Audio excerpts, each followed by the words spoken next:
आपकी दुर्वासनाएं नष्ट करना। क्योंकि यदि सत्कर्म नहीं करोगे तो कर्म तो होगा, असत कर्म होने लगेगा, गंदे आचरण होने लगेंगे, गंदे भोग होने लगेंगे, गंदे विचार होने लगेंगे। और गंदे भोग, गंदे आचरण, गंदे विचार निगेटिव भाव को जन्म देते हैं। निगेटिव भाव आपको डिप्रेशन में करने तक पहुंचा देगा। इसलिए भगवान आपको सत्कर्म करने को कहते हैं कि आप सत्कर्म कीजिए तो आपका पॉजिटिव विचार आपको परमानंद तक पहुंचा देगा। जैसे निगेटिव विचार बढ़ जाए तो तक पहुंचा देता है, ऐसे पॉजिटिव विचार आपको परमानंद तक पहुंचा देगा। आपको शुद्ध करने के लिए, आपको आनंदित करने के लिए, आपके विचार पावन करने के लिए, आपका जीवन महान बनाने के लिए भगवान ने भक्ति करने की आज्ञा दी है।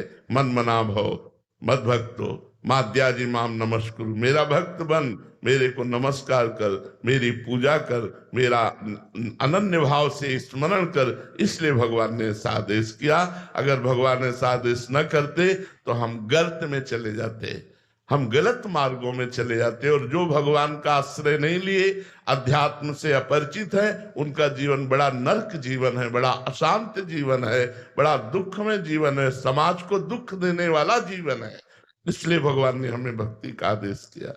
भगवान ने गीता जी में कहा है कि भोगेश्वर प्रसक्ता नाम तयापहृत चेतसाम व्यवसायत्मिका बुद्धि समाधो न विधीयते। जिसकी बुद्धि भोग में लगी हुई है, ऐश्वर्य मान प्रतिष्ठा में लगी हुई है, वो भगवान के भजन में नहीं लगती, उनका भगवत प्राप्ति लक्ष्य नहीं बनता। इसलिए समझाने पर भी उनकी समझ में नहीं आता। इतनी बात केवल उनको समझ में आती है कि रुपया कैसे बढ़े, हमें भोग सामग्री कैसे मिले, इतनी मांग होती है। उसी मांग के लिए वो पूजा भी कर सकते हैं, लेकिन उनको भगवत प्राप्ति, परमानंद की प्राप्ति या मोक्ष प्राप्ति आदि का कोई संकल्प नहीं रहता, कोई उद्देश्य नहीं रहता। कारण है भोग और ऐश्वर्य के द्वारा उनके चित्त का अपहरण कर लिया गया है। जो भोग और ऐश्वर्य का गुलाम बन चुका है वो भगवत प्राप्ति का लक्ष्य नहीं कर सकता।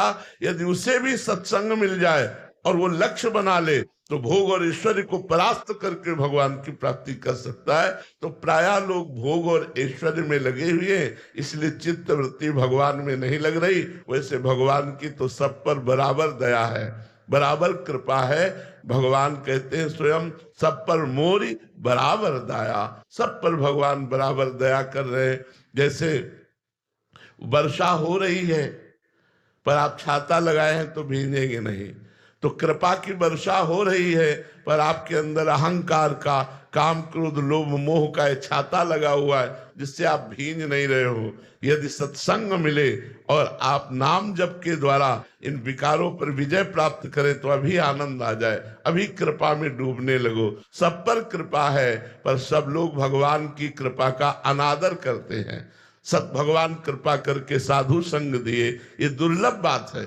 सुतदाराधन लक्ष्मी पापियों के घर होए, संत समागम हरि कथा तुलसी दुर्लभ दोए। गोस्वामी तुलसीदास जी महाराज कह रहे संत समागम हरि कथा ये दुर्लभ वस्तु है। सुतदाराधन लक्ष्मी पापियों के घर होए, पापी के पास भी ये सब मिलेगा, लेकिन संत समागम हरि कथा, संत समागम हरि कथा क्या करती है? विषय राग को मिटाकर भगवान से अनुराग करा देती है। विषय राग के कारण लोग भगवान की तरफ नहीं चल पाते। लक्ष्य ही भगवत प्राप्ति का जो बनता है वो हृदय में ऐसी सामर्थ्य दे देता है कि हम अनुकूलता प्रतिकूलता दोनों को रौंदते हुए समतुलता में पहुंचे। समता भगवान का स्वरूप है। अनुकूलता प्रतिकूलता दोनों को परास्त करते हुए अनुकूलता घमंड ना लाने पावे और प्रतिकूलता विषाद ना लाने पावे, और दोनों पर विजय प्राप्त करके निरंतर भगवत स्मृति, तो हमारे लक्ष्य की पूर्ति हुई। ये उद्देश्य मान से होता है, अनुकूलता प्रतिकूलता परिस्थिति से नहीं। नाम रूप लीला धाम, जो गुरु जी ने हमें नाम दिया, मंत्र दिया, प्रभु का रूप दिया, प्रभु का धाम दिया, ये गुरु की संपत्ति है। हमको अब जागृत करना है। जैसे नाम दिया राधा, अब इतना जपो कि राधा नाम का वैभव तुम्हारे हृदय में जागृत हो जाए। मंत्र दिया शरणागत, निज मंत्र, इसका वैभव प्रकाश हो जाए हृदय में, ये तुम्हें करना पड़ेगा। धामवास तुम्हें करना पड़ेगा, धाम आश्रय तुम्हें करना पड़ेगा, रूप गुण लीला महिमा तुम्हें गानी पड़ेगी, तुम्हें मंत्र जपना पड़ेगा, तुम्हें नाम जपना पड़ेगा। गुरु ने अपनी संपत्ति दे दी, अब उसको जागृत करो।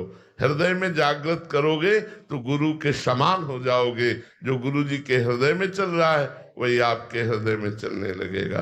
पर गुरु निष्ठा अंदर से रखकर उनके वचनों का पालन करने से गुरु के हृदय की आध्यात्मिक शक्ति शिष्य के हृदय में जागृत हो जाती है, जब पूर्णता वो गुरु के चरणों का आश्रय लिए रहता है। गुरु से अटूट प्रेम कैसे हो महाराज? बस इसी से हो जाएगा। जैसे जैसे भगवदानंद मिलता है वैसे वैसे गुरु चरणों में प्राण न्यौछावर होने लगते हैं कि प्रभु यदि आप कृपा न करते तो मुझे अधम का मार्ग ही नहीं था। आज आपने कृपा की तो मुझे प्रभु के भजन में, प्रभु के मार्ग में जो सुख मिल रहा है उसका प्रधान कारण आप हो। इसलिए गुरुदेव से इष्ट से ज्यादा प्रेम हो जाता है, इष्ट से बढ़कर गुरुदेव से प्रेम हो जाता है। और भगवान ने भी आज्ञा करी, मोते अधिक गुरु ही जिए जानी, मेरे से भी बढ़कर अपने हृदय में गुरु का आदर होना चाहिए। और वो तभी होगा